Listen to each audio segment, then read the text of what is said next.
4வது அதிகாரம் 1ஆம் வசனத்தில் இருந்து 11ஆம் வசனம் வரை.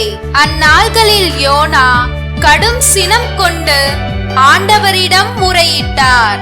ஆண்டவரே, நான் என் ஊரை விட்டு புறப்படும் முன்பே இதைத்தானே சொன்னேன். இதை முன்னிட்டே நான் தர்சீசுக்கு ஓடி போக முயன்றேன். நீர் கனிவு மிக்கவர், இரக்கமுள்ளவர், மிகுந்த பொறுமையும் அளவில்லா அன்பும் உள்ள கடவுள் என்பது எனக்கு தெரியும். அழிக்க நினைப்பீர், பிறகு உம் மனதை மாற்றிக் கொள்வீர் என்பதும் எனக்கு அப்போதே தெரியும். ஆகையால் ஆண்டவரே, என் உயிரை எடுத்துக்கொள்ளும், வாழ்வதை விட சாவதே எனக்கு நல்லது என்று வேண்டிக் கொண்டார். அதற்கு ஆண்டவர், நீ இவ்வாறு சினம் கொள்வது முறையா என்று கேட்டார். யோனாவோ நகரை விட்டு வெளியேறினார். நகருக்கு கிழக்கே போய் உட்கார்ந்து கொண்டார். பிறகு அவர் தமக்கு ஒரு பந்தலை அங்கே அமைத்து கொண்டு நகருக்கு நிகழப்போவதை பார்ப்பதற்காக அதன் நிழலில் அமர்ந்திருந்தார். கடவுளாகிய ஆண்டவரது ஏற்பாட்டின்படி ஆமணக்கு செடி ஒன்று அங்கே முளைத்தது. அது வளர்ந்து யோனாவின் தலைக்கு நிழல் தந்து அவரது மனச்சோர்வை நீக்கியது. அந்த ஆமணக்கு செடியை கண்டு யோனா மிகுந்த மகிழ்ச்சி அடைந்தார். ஆனால் ஆண்டவரது கட்டளைப்படி மறுநாள் பொழுது விடியும் நேரத்தில் ஒரு புழு வந்து அந்த ஆமணக்கு செடியை அரிக்கவே செடி உலர்ந்து போயிற்று. கதிரவன் எழுந்த பின் கடவுளின் கட்டளைப்படி கிழக்கிலிருந்து அனல் காற்று வீசிற்று. கடும் வெயில் யோனாவின் தலையை தாக்கவே அவருக்கு மயக்கம் உண்டாயிற்று. வாழ்வதை விட சாவதே எனக்கு நல்லது என்று அவர் சொல்லி தமக்கு சாவு வர வேண்டும் என்று வேண்டிக் கொண்டார்.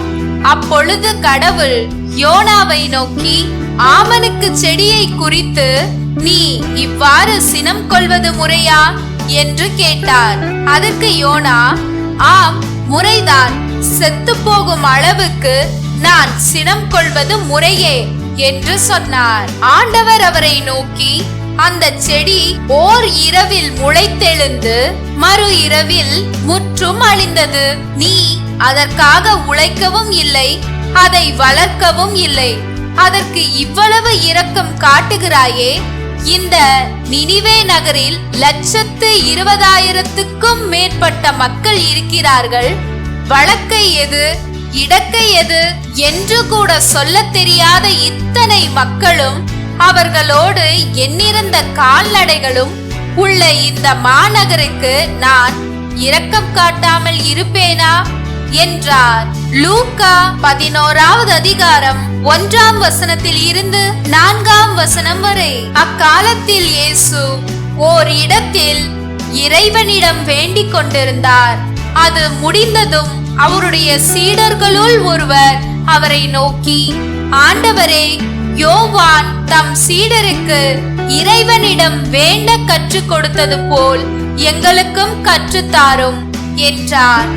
அவர் அவர்களிடம், நீங்கள் இறைவனிடம் வேண்டும் பொழுது இவ்வாறு சொல்லுங்கள்: தந்தையே, உமது பெயர் தூயதென போற்ற பெறுக, உமது ஆட்சி வருக, எங்கள் அன்றாட உணவை நாள்தோறும் எங்களுக்கு தாரும். எங்களுக்கு எதிராக குற்றம் செய்வோர் அனைவரையும் நாங்கள் மன்னிப்பதால் எங்கள் பாவங்களையும் மன்னியும்.